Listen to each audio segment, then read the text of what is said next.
నమస్తే. టెన్టీవీ ప్రేక్షకులకు వసంత పంచమి శుభాకాంక్షలు. వసంత పంచమి రోజు ఎలాంటి పూజా కార్యక్రమాలు చేయాలి? వసంత పంచమి అనగానే ప్రతి ఒక్కరు కూడా వారి వారి పిల్లలకి అక్షరాభ్యాసం చేపిస్తుంటారు. ఆ రోజు అక్షరాభ్యాసం చేయించడం వల్ల వారికి కలిగే లాభాలేంటి? మరియు వసంత పంచమి గురించి ఇంకా అనేక విషయాలు తెలుసుకుందాం. మనతో పాటు ఉన్నారు ప్రముఖ ఆస్ట్రాలజర్ సుద్దపల్లి నాగరాజు గారు, ఆధ్యాత్మికవేత్త. మాట్లాడదాం. నమస్తే అండి. నమస్తే.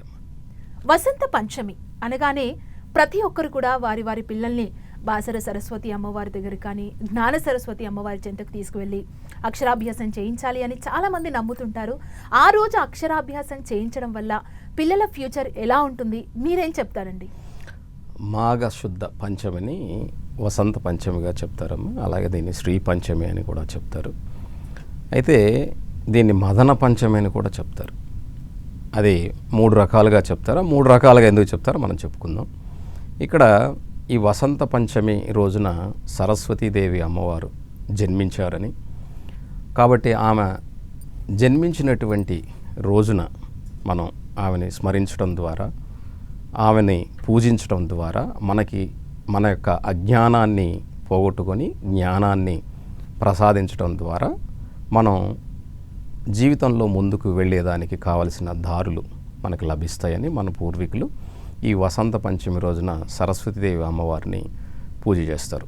అది అమ్మవారిని అంటే మనం స్థాపన చేసుకొని తెల్లని పువ్వులతో, మనం తెల్లటి వస్త్రాలు ధరించి తెల్లని పువ్వులతో, ఎందుకంటే ఆమె తెల్లని అంటే ఆమె ఎలా అంటే శాంత స్వభావురాలుగా ఉంటుంది.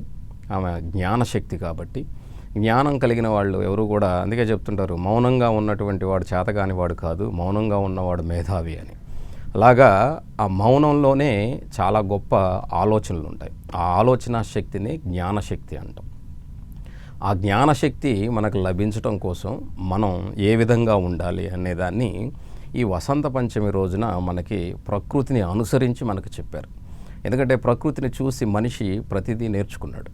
కాబట్టి ఈ అమ్మవారి యొక్క అనుగ్రహం, ఎందుకంటే మనకి తల్లి అన్నీ నేర్పిస్తుంది. మనకి తల్లి దగ్గర జన్మిస్తాం, తల్లి మొదటి గురువుగా ఉంటుంది. కాబట్టి అమ్మలోనే మనం మొదట గురువుని చూడాలి. కాబట్టి అలా నేర్పించే పద్ధతుల్లో ఒక శ్రీమూర్తిని, అది సరస్వతీదేవిగా మనం స్థాపించుకొని, ఎందుకంటే తల్లిలో మనం తల్లి దగ్గర చనువు ఉంటుంది. తల్లికి పాదాలకి నమస్కరించడమే మనకు సంస్కారం తెలియదు.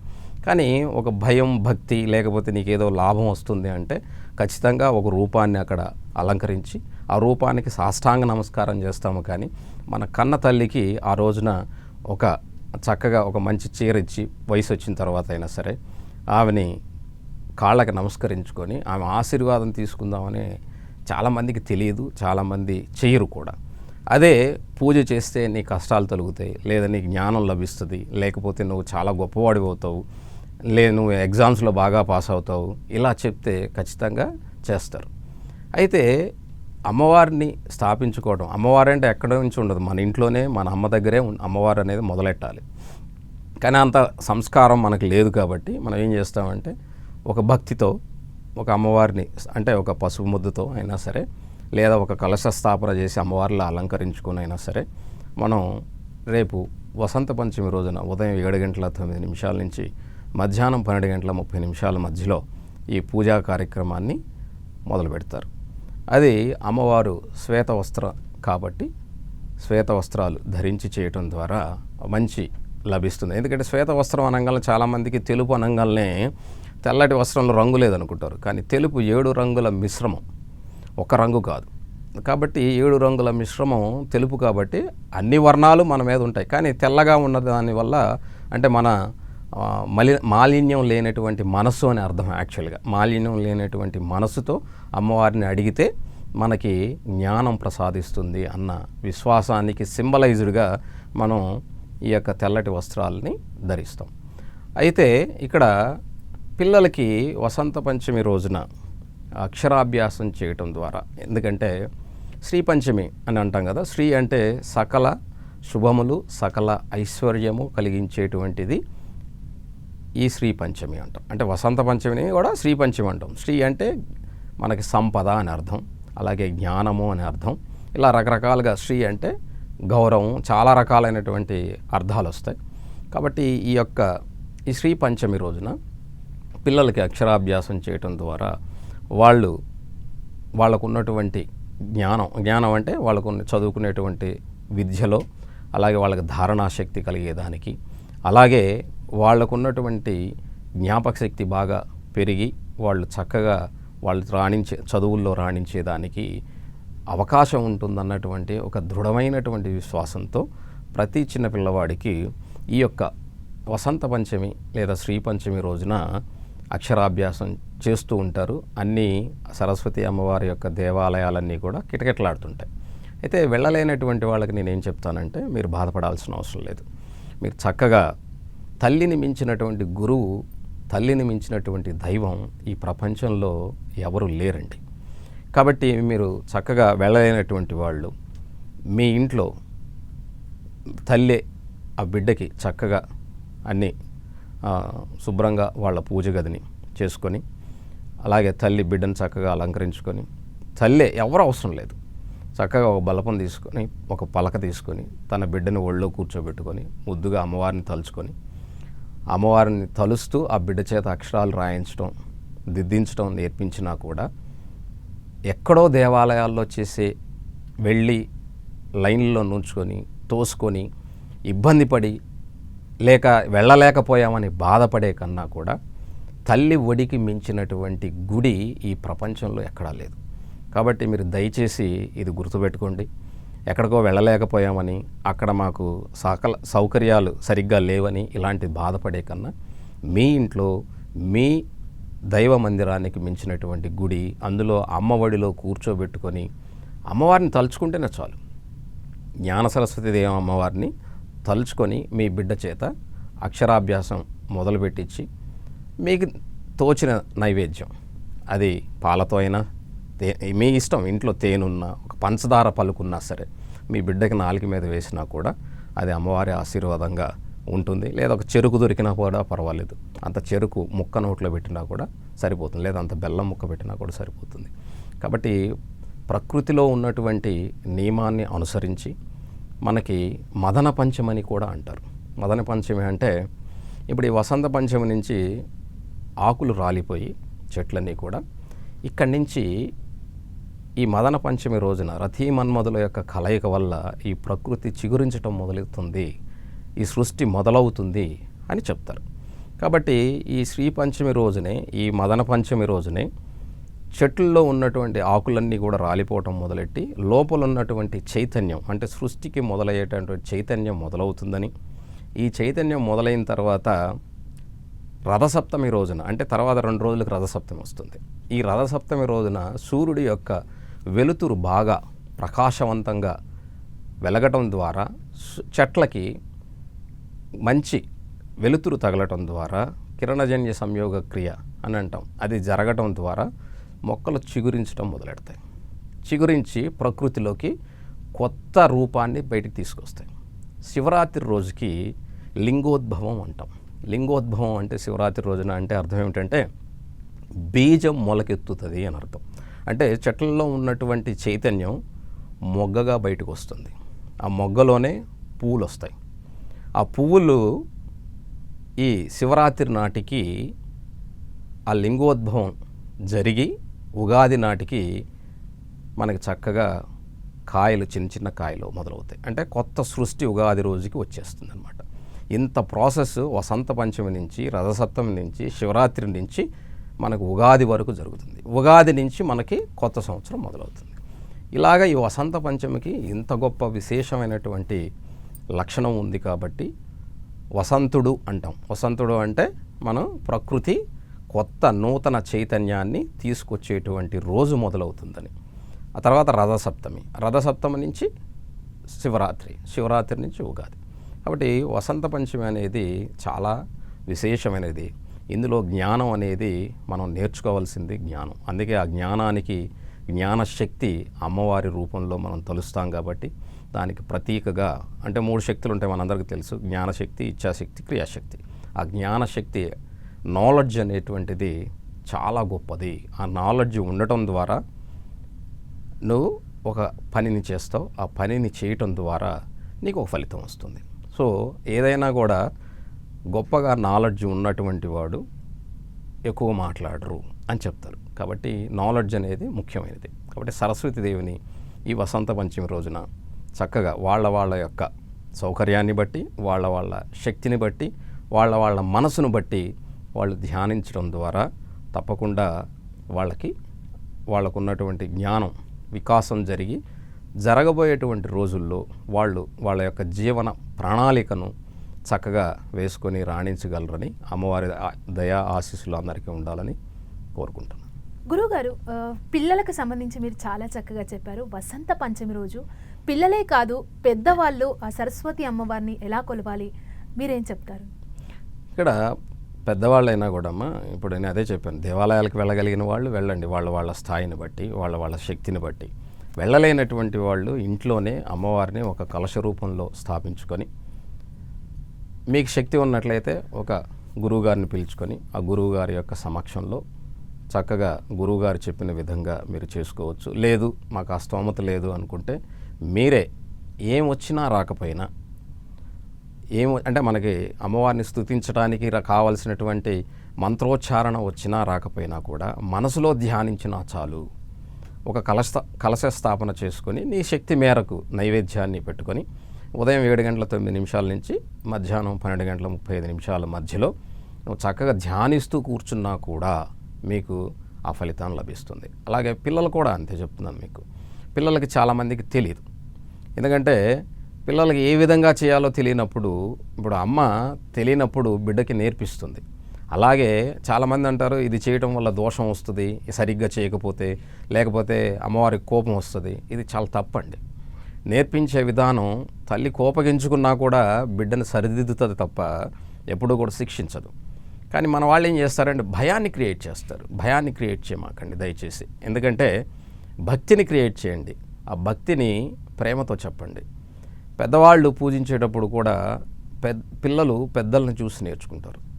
కాబట్టి మనం ఏదైతే పిల్లల్లో మనం బీజం నాటుతామో రేపు పెద్దయ్యాక దాని ఫలితాలే మీరు తీసుకుంటారు. కాబట్టి ఇంట్లో ఈ వసంత పంచమి రోజున ఉదయాన్నే చక్కగా అందరూ లేచి చక్కగా తలస్నానాలన్నీ ఆచరించి మీ పూజ గదిని చక్కగా శుభ్రం చేసుకొని అలంకరించుకొని, మీ ఇంట్లో సరస్వతీదేవి ఫోటో ఉన్నా సరే, లేదంటే అమ్మవారిని ఆవాహన చేస్తూ ఒక కలశ స్థాపన చేసుకొని, లేదా అమ్మవారి రూపాన్ని తయారు చేసుకొని, లేదా చిన్న ఒక పిండి బొమ్మలాగైనా సరే చేసుకోవచ్చు. లేదా మన వినాయకుడు చేసినట్టుగా చేసుకునైనా సరే అమ్మవారిని ఆవాహన చేసుకోవచ్చు.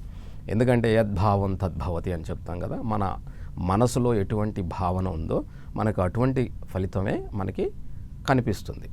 కాబట్టి మనం పెద్దవాళ్ళుగా పిల్లలకి నేర్పించవలసింది ఈ వసంత పంచమి రోజున వాళ్ళకి విద్యాబుద్ధులు నేర్పడానికి, వాళ్ళ జ్ఞానం అనేది వికసించడానికి, ఈ ప్రకృతిలో చీకటిగా ఇప్పటి వరకు ఉండి ఆకులన్నీ రాలిపోయి మోడువారినటువంటి చెట్లు ఏ విధంగా చిగురిస్తాయో మన పిల్లలు అలాగే మనలో కూడా గాఢాంధకారమైనటువంటి బాధలతో మన మనసు చీకటైపోయి వెలుతురు కోరుకుంటుంది. అంటే జ్ఞానాన్ని కోరుకుంటుంది, వికాసాన్ని కోరుకుంటుంది, మన కష్టాల నుంచి బయటపడటానికి కావలసిన మార్గాలను వెతుకుతుంది.